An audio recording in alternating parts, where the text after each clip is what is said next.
जिठानी बड़े काम करेगी। ये कहानी शुरू होती है नैना के घर से। नैना जॉइंट फैमिली के परिवार में पली बड़ी थी, जहाँ एक गार्डियन नहीं, चार चार गार्डियन शुरू से उसके ऊपर रहे थे। आंखों में आंसू लिए ममता अपनी बेटी का सूटकेस पैक कर रही थी। जा बेटा, कुमकुम और चावल लेकर आ। पहले ज़रा सूटकेस में स्वास्तिक बना दूँ। मम्मी आप क्यों रो रही हो? मुझे कोई पुलिस थोड़ी ना पकड़ कर ले जा रही है। ताई ही तो कहती है मुझे अपने घर जाना है, तो वहीं तो जा रही हूँ मैं। और उसी वक्त हाथ में 2 साड़ियाँ लिए शकुंतला घर में आती है और कहती है, कोई अपशगुन नहीं होना चाहिए छुटकी, शुभ काम हो रहा है, यहाँ आंसू मत बहा। नैना को देख कितनी समझदारी भरी बातें कर रही है। अपने घर ही तो जा रही है वो। हम भी जब यहाँ आए थे तो कौन सा ये घर हमारा था, पर क्या आज तुझे अपना घर उतना ही याद आता है? नहीं ना? जी भाभी जी, गलती हो गई। क्या करूँ, आंखें भर आती है। माँ हो ना। ये ले छुटकी, पहले बक्से में ये 2 साड़ियाँ रख दे, और मेरे कमरे में से मैं एक लहंगा भी भिजवा रही हूँ। मेरे दिए तीनों कपड़ों को रखने के बाद ही बाकी कपड़े रखना नैना के बक्से में। वाह, आप मुझे लहंगा भी दे रही हो ताई। आपको पता है मेरी जेठानी को भी लहंगी बहुत पसंद है। तेरी शादी का पूरा खर्चा उठा सकती है तेरी ताई, तो तुझे 2 साड़ी और एक लहंगा नहीं दे सकती? मैं जानती थी तू ऐसा ही कुछ कहेगी, इसीलिए तो मैंने दिए हुए कपड़ों को बक्से में नीचे रखने को कहा। मान ले तेरी जेठानी आकर बक्सा देखे भी तो उसे पता ना चले कि नीचे क्या रखा हुआ है। बहुत जेठानियों ननदों की आदत होती है कि घर में आई बहू से कपड़े गहने मांग लो, तो तुझे ज़रा कड़े मिजाज में रहना होगा, सीधा मुंह पर ना कर देना। जाते ही उनके पैरों पर गिर मत जाना बेटा। भले तो उस घर की देवरानी है, तेरा दबदबा होना चाहिए उस घर में। नैना की शादी प्रेम से तय हो चुकी थी और 4 दिन के बाद उसकी शादी थी। शादी कर नैना अपने ससुराल आती है, जहाँ पहले ही हर काम के लिए कोई ना कोई नौकर था, जिस कारण उसके ऊपर कोई बोझ नहीं पड़ता है। यहाँ तो हर काम करने के लिए कोई ना कोई नौकर पहले से ही है मम्मी जी। यहाँ तो कोई काम करने को है ही नहीं, ऐसे तो मैं बोर हो जाऊंगी। तू क्यों करना है काम बहू? 22 साल की है तू। ये उम्र तेरे हंसने खेलने की है। और आज तो वैसे भी कितना काम करना है तुझे। आज तेरी पहली रसोई है, मुँह दिखाई की रस्म है। पहली रसोई में क्या होता है मम्मी जी? उसमें आज हम सबका खाना तुझ पर निर्भर होगा बहू। तू जो बनाएगी उसी का पहला निवाला हम खाएंगे, और उसके बाद ही कुछ और खा सकेंगे। तो इतनी बड़ी रिस्पॉन्सिबिलिटी तू ले पाएगी ना बहू? इतनी बड़ी जिम्मेदारी आप मुझे दे रही हैं, मैं इसे बहुत अच्छे से निभाऊंगी मम्मी जी। आप फिक्र मत कीजिए, बस बता दीजिए क्या बनाना है। वो तो अपनी जिठानी से पूछ। इतने दिन हो गए ना बेटा, मैं तो सारे रस्म रिवाज नियम भूल गई हूँ। अनु तुझे सब अच्छी तरह से बता देगी। नैना अपनी जेठानी के पास जाती है, जहाँ उसे अनु बताती है कि उसे क्या और कैसे करना है। कमला दीदी तुम्हें पूजा की थाली दे देगी। सबसे पहले चूल्हे की पूजा करना, उसके बाद उस पर दूध उबालना और दूध को गैस पर गिरने देना, ये शुभ होता है। फिर कुछ भी मीठा बना लेना, कोई भी एक चीज़, हलवा खीर जो भी तुम्हें समझ में आए। ये सुनकर तो नैना की खुशी का कोई ठिकाना ही नहीं रहता। वो सीधा प्रेम के पास जाती है और ये सब उसे बताती है। सुबह से यहाँ वहाँ भटक रही हो, 2 मिनट अपने पति को भी दे दो मैडम। आज तो मुझे सांस लेने की भी फुर्सत नहीं है प्रेम, मुझे बैठने के लिए मत कहिए। पहली रसोई है आज मेरी, मैं जो आपको खाने को दूंगी उसी को खाने के बाद आप कुछ और खा पाएंगी, ये पता है आपको। बहुत बड़ी जिम्मेदारी दी है मम्मी जी ने मुझे। हाँ हाँ मेरी पगली बिल्कुल सही कहा तुमने। आज तो तुम बड़ी बिजी रहने वाली हो। पर इन सब के बाद अगर मैडम आपको वक्त मिले तो अपने गरीब पति को ज़रूर से कुछ घंटे दीजिएगा। हंसते गाते खुशी खुशी नैना अपनी जिठानी के बताए हुए नियम करने के बाद अपनी पहली रसोई में हलवा बनाती है। सभी डाइनिंग टेबल पर खाने का इंतजार कर रहे थे, तभी सुजाता कहती है, नैना तो कितना सोचा था, उससे भी ज़्यादा भूली है अनु। बड़ी जिम्मेदारियों को समझने में अभी उसे वक्त लगेगा, पर तुम उससे छोटे मोटे काम करवाते रहना ताकि वो इस घर में बोर ना हो, वरना 24 घंटे बैठे बैठे वो करेगी क्या? उसी वक्त हलवा लेकर रसोई से नैना बाहर आती है। देख लीजिए मम्मी जी, घर की इतनी बड़ी रिस्पॉन्सिबिलिटी आपकी छोटी बहू ने पूरी कर दी। सभी नैना के बनाए हुए हलवे को चखते हैं। बहू ने तो बहुत फीका हलवा बना दिया है। बहुत स्वादिष्ट हलवा बनाया है बहू, तुमने काफ़ी मेहनत किया है। है ना पापा जी? पता है आज मैंने पहली बार हलवा बनाया। मुझे तो लगा ही नहीं था कि मैं इतनी बड़ी रिस्पॉन्सिबिलिटी उठा पाऊंगी, पर भगवान की कृपा से सब हो गया। बड़ी बहू तुम जाकर कमला को समझा दो रसोई में क्या बनाना है, बहुत तेज़ भूख लगी है मुझे। मैं हूं ना पापा जी, मैं बता देती हूँ कमला दीदी को क्या बनाना है खाने में।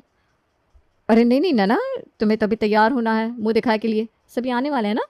अब तुम किचन का काम देखोगी या इतनी बड़ी रस्म पूरी करोगी? थक नहीं जाओगी तुम? हाँ बात तो बिल्कुल सही कह रही हैं आप। भाभी मैं जाकर तैयार हो जाती हूँ।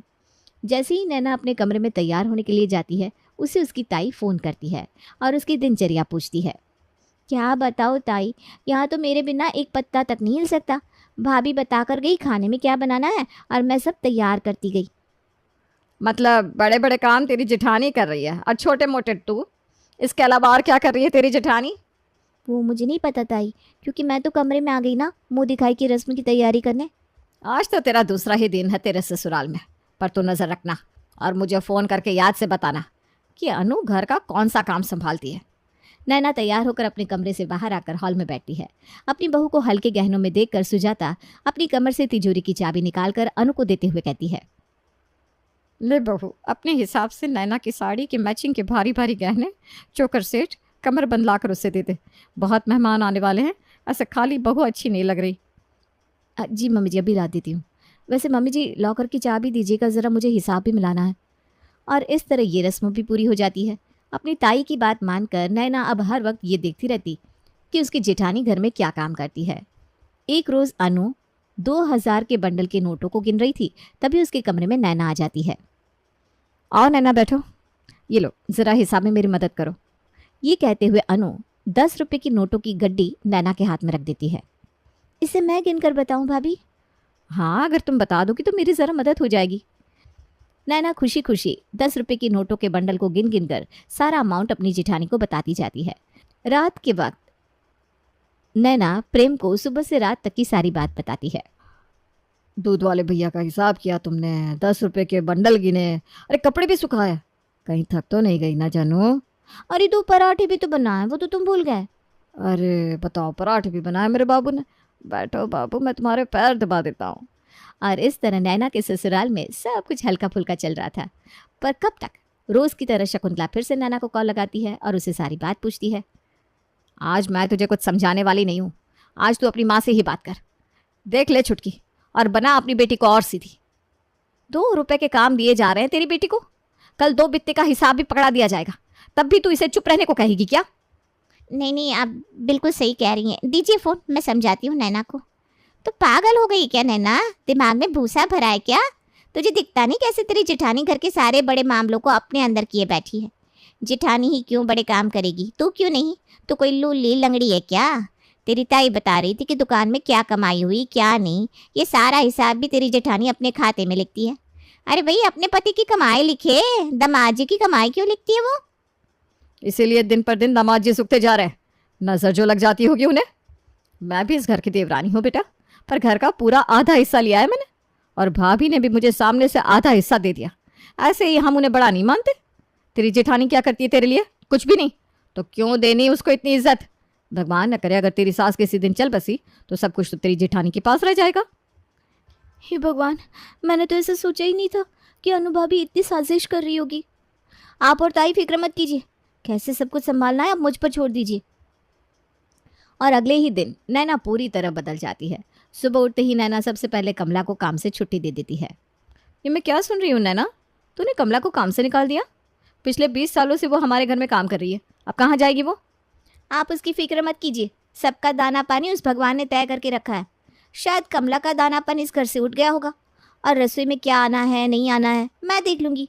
आप हिसाब मेरे हाथों में दे दीजिए सबसे पहले भाभी। ठीक है, अगर तू संभाल लेगी तो ले। इस कॉपी में सब कुछ लिखा हुआ है, किसे किस चीज़ से एलर्जी है, कौन किस वक्त क्या खाना चाहता है, और किस दिन हमारे घर में क्या नहीं बनता, सब कुछ इसमें लिखा है। और उसी दिन से नैना रसोई के नौकरों को भी बदल देती है, और कब क्या किसके लिए बनेगा इस सब का भार खुद ले लेती है खाने के टेबल पर। कमला, ये कैसी सब्जी बनाई है? तुम्हें पता नहीं है तुम्हें मुझे शुगर है? तुमने देखा नहीं था क्या नो? एक तो आलू की सब्जी परोस दी, साथ में चावल। 400 है मेरी शुगर। बताओ अनु, तुम तो ऐसी गलती कभी नहीं करती। पापा की सेहत के साथ खिलवाड़ करने की बात हो गई है तो अनु। रसोई अब मैं नहीं, नैना देख रही है करण।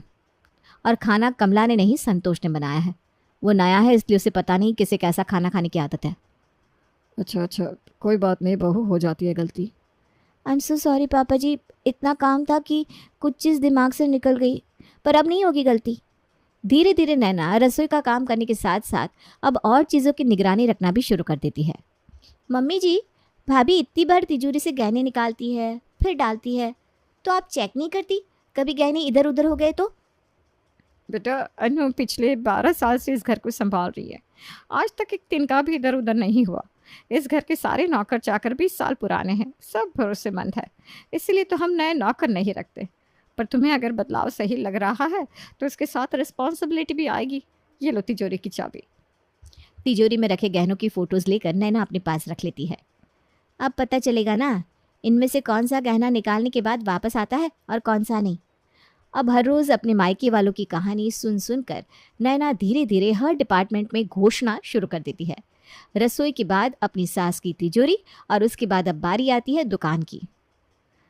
अनु, पिछले महीने के हिसाब की कॉपी कहाँ है? वो संतोष गारमेंट्स वालों ने कितने पैसे दिए थे याद है? बोल रहे थे कि सारा पेमेंट करवा दिया है। अरे 10 लाख की पेमेंट बाकी थी उनकी, उन्होंने सिर्फ 2 लाख ही दिए थे, 8 लाख देने बाकी हैं। मैं अभी कॉपी लेकर आती हूँ। जैसे ही अनु हिसाब की कॉपी लेकर बाहर आती है, नैना कहती है, आपका दिमाग कितना तेज़ है भाभी, अब मुझे भी ना ये सब सीखना होगा। कब तक सारा काम आप पर ही डालती रहूँगी मैं। हड़बड़ी में नाश्ते का काम करने के बाद नैना दुकान पहुँच जाती है। नैना तुम यहाँ क्यों? ये मेरे पति की दुकान है, मैं यहाँ नहीं आ सकती क्या? नैना ढंग से रसोई भी नहीं संभाल पा रही थी, पर अपनी जेठानी की देखा देखी उसे सब कुछ करना था। और फिर एक दिन जब सुजाता अपने कमरे में नहीं होती, संतोष उसके कमरे में जाकर तिजोरी से गहने चुराने की कोशिश करता है, जो सुरेश देख लेता है। तेरी इतनी हिम्मत! शायद तुझे पता नहीं कि हमारे घर में हर जगह सेंसर लगे हुए हैं। जब भी किसी कमरे के अंदर घर के सदस्य के अलावा कोई भी और आता है तो मेरे फ़ोन का अलार्म बज जाता है। बहू, सुजाता, करण, प्रेम, यहाँ आओ। सुरेश की आवाज़ सुनकर सभी कमरे में पहुंचते हैं। ये देखो नैना बहू, इस लड़के को काम पर रखा था तुमने कमला को हटाकर। रखने के पहले क्या तुमने इसके बारे में जांच पड़ताल की थी, या फिर थाने में चेक करवाया था कि कहीं इसके नाम पर कोई केस तो नहीं चल रहा? आधार कार्ड देखा था इसका? नहीं पापा जी, वो सब तो मैंने नहीं किया था। क्यों, क्या हुआ? ये हमारे घर में चोरी कर रहा था, और वो भी छोटी मोटी नहीं, तिजोरी से हमारे खानदानी गहनों की चोरी। तुझसे जो काम नहीं हो रहा तुझे वो सब क्यों करना था बहू? आज देख ले तेरी गलती के कारण क्या होने वाला था। मैंने तुझे कहा था कि नए काम हाथ में लेगी तो साथ में जिम्मेदारी भी तुझ पर आएगी। आज अगर इस घर में चोरी हो जाती तो कौन जिम्मेदार होता? शादी के पहले भी हमारी तुझसे बात होती थी, पर तब तो तू ऐसी नहीं थी। क्यों कर रही है तू ये सब? क्यों तुझे अपनी जेठानी की कॉपी करनी है? वो तो मम्मी जी, मम्मी और ताई कह रही थी जैसे इस घर के सारे बड़े काम तेरी जेठानी करती है और छोटे मोटे तू, उस तरह छोटे काम के साथ साथ तुझे इस घर का छोटा हिस्सा देकर अलग कर दिया जाएगा। मुझे छोटा सा हिस्सा ना मिले इसलिए मैं बड़े काम करने की कोशिश कर रही थी मम्मी जी। ये लीजिए मम्मी जी। आज रात को खाने पर अपनी ताई और माँ को बुला बेटा, बात उनसे तभी होगी। और याद रखना, रात का खाना तुझे ही संभालना है हर रोज़ की तरह। रात का खाना बनाकर नैना सभी को परोसती है, जिसे खाते ही ममता कहती है, इतना गंदा खाना ऐसे कैसे नौकर नौकरानी रखे समधन जी आपने अपने घर पर? ये वही खाना है जो कुछ दिनों से हम सब खा रहे हैं। ये खाना नैना ने बनाया है, पर आज तक हमने कभी उसके बनाए खाने की इंसल्ट नहीं की, क्योंकि हमें लगा बच्ची कुछ नया करना चाह रही है तो उसका मनोबल ना टूटे। नैना को पढ़ने के लिए, जॉब करने के लिए और जो उसकी मर्जी है सब करने को कहा मैंने, पर उसे कुछ नहीं करना था। तो मैंने कहा हंसी खुशी से ज़िंदगी जियो, पर आप लोगों ने उसे कहा कि नहीं, तुम अपनी जेठानी की तरह बनो, उसकी जिम्मेदारियां लो। मैं शुरू से जानती थी कि नैना में बहुत बचपना है, वो एक साथ इतनी जिम्मेदारियों को संभाल नहीं पाएगी। पर आपकी बात सुनकर उसने सारी जिम्मेदारियां ले ली, जिसके कारण आज सुबह हमारे घर पर डकैती पड़ सकती थी। घर के गहनों की तस्वीर रखी थी बहू ने अपने फ़ोन पर, जो उसके नौकर ने ही देख ली और उन गहनों की चोरी करने की कोशिश करने लगा। इस तरह की सीख दे रहे हैं आप अपनी बेटी को कि जिससे उसके ससुराल की सुख शांति भंग हो जाए? नहीं समधन जी, वो बात नहीं है। अनु, मेरे कमरे से वो पेपर लेकर आओ। अनु अपनी सास के कमरे से कुछ पेपर्स लाकर आती है और उन्हें टेबल पर रखती है। ये हमारी प्रॉपर्टी के पेपर्स। नैना तो अभी आई है ना, ये आज से 12 साल पहले के पेपर है। जिस दिन अनु घर में आई थी उसी दिन मैंने अपने दोनों बेटों में अपनी पूरी प्रॉपर्टी आधी आधी बांट दी थी। अनु चाहती तो उसी वक्त इस घर से अलग हो सकती थी, पर वो नहीं गई। इतना सब कुछ संभालती है अनु, और इतने साल से उसे पता है कौन सी चीज़ कहाँ है। और ये सब करने से उसे कोई एक्स्ट्रा फ़ायदा नहीं होने वाला, क्योंकि उसका हिस्सा तो उसे मिल चुका है। मम्मी बिल्कुल ठीक कह रही है मम्मी जी। और तुम्हारे मन में ऐसा कुछ था नैना तो तुम्हें मुझे बताना चाहिए था, मैं तुम्हारे मन के शक को दूर कर देता। सामने रखे प्रॉपर्टी के पेपर्स को देखकर ममता और शकुंतला शर्मसार हो जाती हैं और माफ़ी मांगकर अपने घर लौट आती हैं। इस दिन के बाद से नैना को भी अकल आ जाती है और वो अपनी सारी जिम्मेदारियां जो उसने ज़बरदस्ती ले रखी थी वापस से अपनी जेठानी को सौंप कर हंसी खुशी जीवन जीने लगती है।